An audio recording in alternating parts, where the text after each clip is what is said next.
Check out carmarshal.com. The link is in the description. They help support us.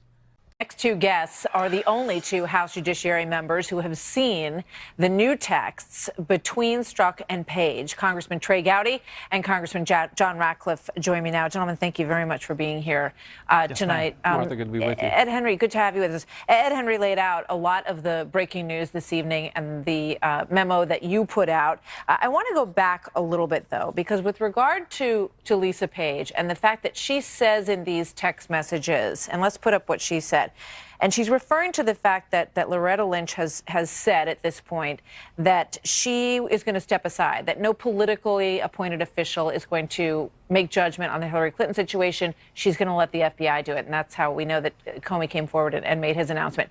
And she says, well, you know, about that, she said this. It's a real profile in courage since she knows no charges will be brought. And here's an exchange with James Comey and Congressman Ratcliffe. Let's watch this. Director, did you make the decision not to recommend criminal charges relating to classified information before or after Hillary Clinton was interviewed by the FBI on July the 2nd? After. All I can do is tell you again, the decision was made after that because I didn't know what was going to happen in that interview. Congressman Ratcliffe, what's your thought on that exchange now that you've seen these text messages? Well, I don't think that former Director Comey could have been more clear that the decision wasn't made until after that July 2nd interview, and that's the way that it should have been. But as you just said, those text messages that we saw earlier today indicate that Lisa Page, Peter Strzok, and Loretta Lynch all apparently knew on the 1st of July that Hillary Clinton wasn't going to be charged. That's inconsistent with what the director said. So he needs to be given the opportunity to come back and clarify his testimony under oath. Yeah, so Congressman Gowdy, will he be given the opportunity to do that?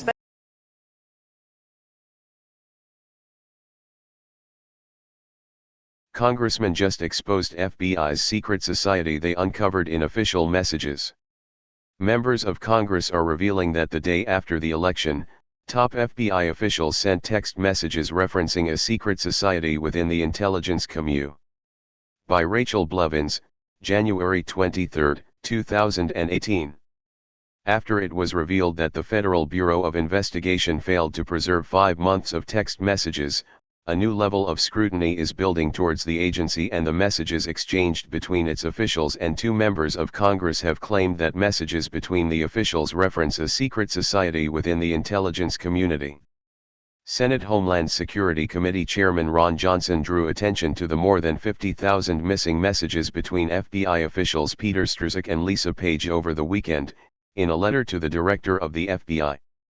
The messages spanned from December 2016 to May 2017, a crucial period of time in which the officials were assigned to carrying out President Trump's transition into office and the FBI's investigation into collusion between Russia and the Trump campaign. The loss of records from this period is concerning because it is apparent from other records that Mr. Strzok and Ms. Page communicated frequently about the investigation, Johnson wrote. Advertisement.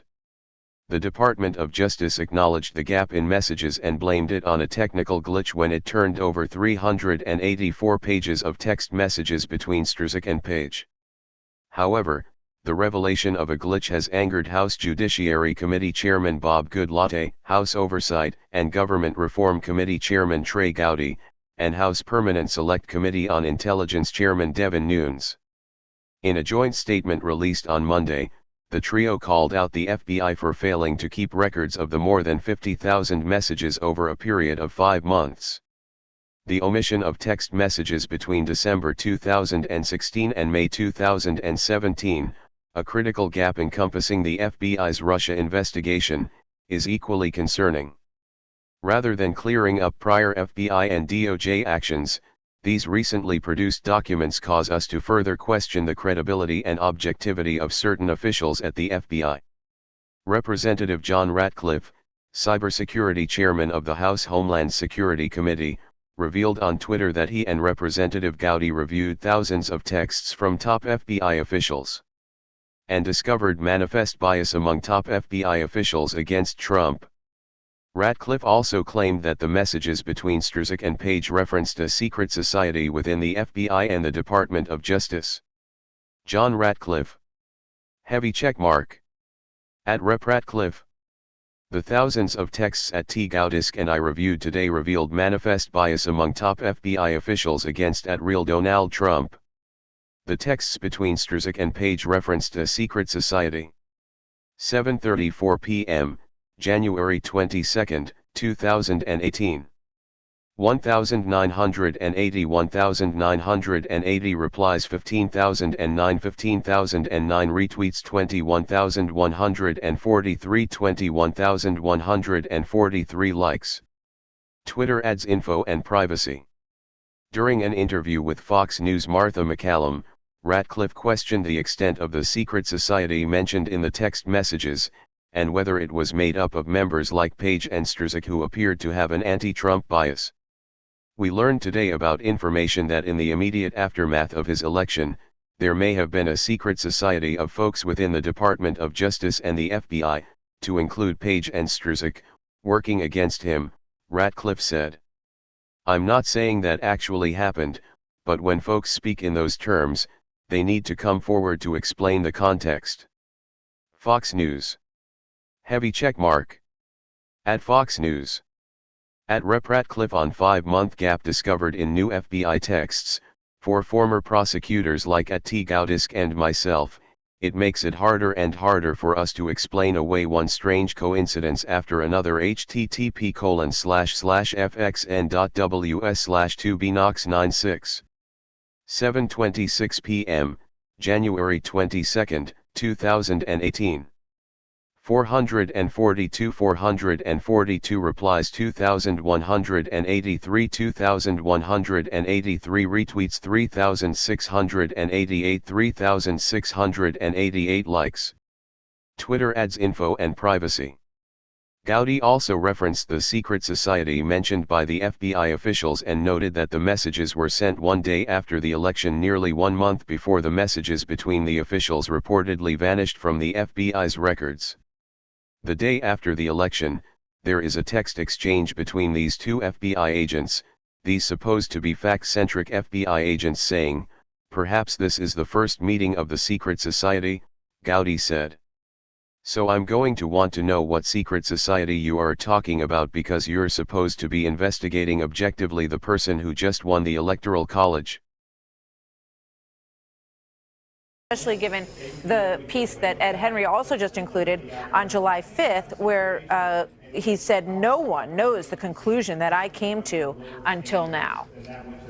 Yeah, you have to talk to Jim Comey if you're looking into decisions made by the Department of Justice and the FBI in 2016. He's frankly shown no reluctance to come testify before Congress, primarily if it's in a public session. At some point, we're going to have to talk to him again, not so much about Russia and his removal from office, but about the decisions he made in 2016. It's really clear to me that the decision was made in May of 2016, 2 months before the press conference. So, of course, Loretta Lynch knew it wasn't going to be charged. Everyone except the public knew that she was not going to be charged. Congressman Gowdy, with regard to these new texts and the idea that there could be a special counsel, a second special counsel requested to look into this, how are you pursuing that?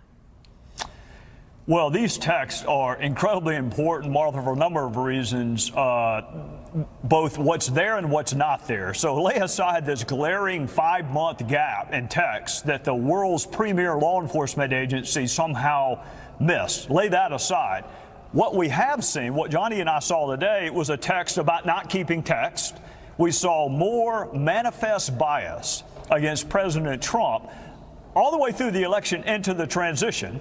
And I saw an interesting text that Director Comey was going to update the President of the United States about an investigation. I don't know if it was the Hillary Clinton investigation, because remember that had been reopened in the fall of 2016, or whether it was the Trump investigation. I just find it interesting that the head of the FBI was going to update the President of the United States, who at that point would have been President Obama. Yeah, who by the way, had said on the record, let's roll the President Obama soundbite from his interview with Fox News Sunday about this. Watch.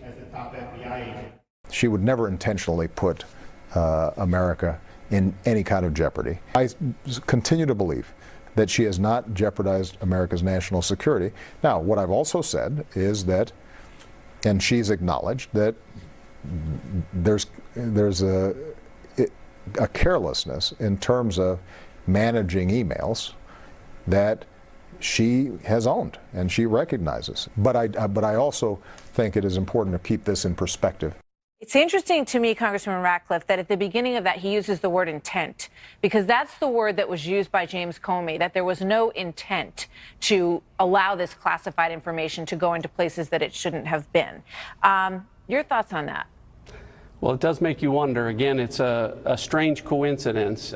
Just as, you know, it's possible that these text messages that are missing, perhaps they really were lost. Perhaps it is another strange coincidence. The problem, Martha, is for former prosecutors like Chairman Gowdy and myself that worked at the department and worked with the FBI, it makes it harder and harder for us to explain away one really strange coincidence after another.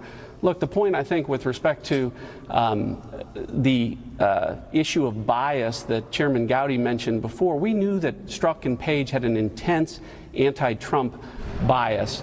And that's okay so long as they check it at the door and do their job. But we learned today in the thousands of text messages that we reviewed that perhaps they may not have done that. There's certainly a factual basis to question whether or not they acted on that bias. We know about this insurance policy that was referenced in trying to prevent Donald Trump from becoming president. We learned today about information that in the immediate aftermath of his election, that there may have been a secret society of folks within the Department of Justice and the FBI, to include Page and Strzok, that would be working against him. I'm not saying that actually happened, but when folks speak in those terms, they need to come forward to explain the context with which they use those terms.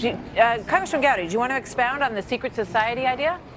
Sure, I wish I could. I wish I'd been the one who either sent that text or received it. You have this insurance policy in the spring of 2016, and then the day after the election, the day after what they really didn't want to have happen, there's a text exchange between these two FBI agents, these two supposed to be objective, fact-centric FBI agents, saying perhaps this is the first meeting of the secret society. So, of course, I'm going to want to know what secret society are you talking about, because you're supposed to be investigating objectively the person who just won the Electoral College. So, yeah, I'm going to want to know. Congressman Gowdy, you know, in terms of that glitch of the missing text messages, those months, are you going to subpoena the phone companies to get those text messages?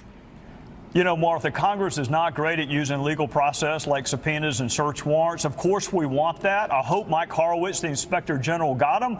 Unfortunately, the way our government's set up, law enforcement is better able to go to communications carriers and get text and instant messages than Congress is. So, yes, I want them, but I don't want them 2 years from now, and I don't want them after a motion to be held in contempt of Congress. I want them sooner rather than later. So either the Bureau needs to find them, or we need to have someone who has really easy access to these text messages, and it may be law enforcement. Let me ask either one of you this last very quick question. The 4-page memo of the FISA abuses that it details, will there be a criminal referral made to DOJ with regard to that?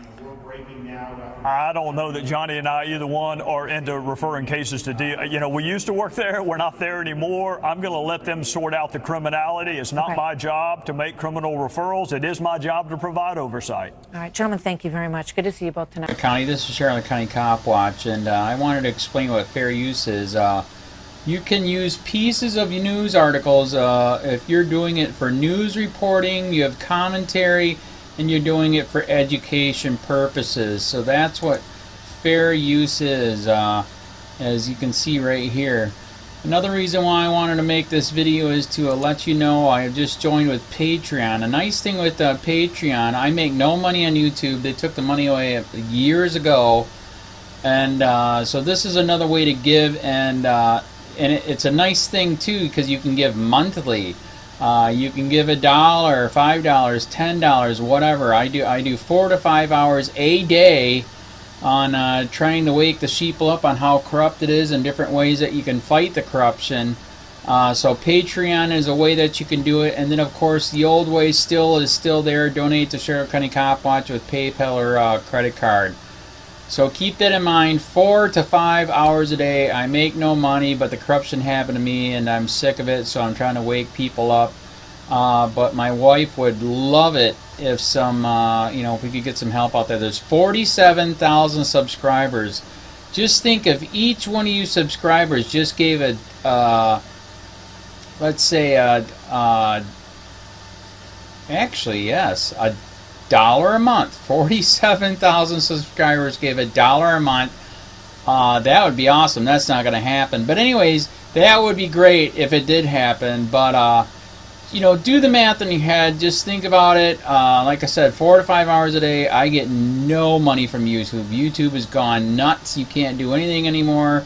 They're taking the money away everywhere. So these are a couple different ways that you can still help out with all this time that I put in. And as you know, I'm in a special situation where, at least I can do it, 4 to 5 hours a day. We have a cleaning company during the day. That's what allows me to do this, and we're debt-free. So this is my hobby. I don't go fishing and all that other crap. I try to save the world.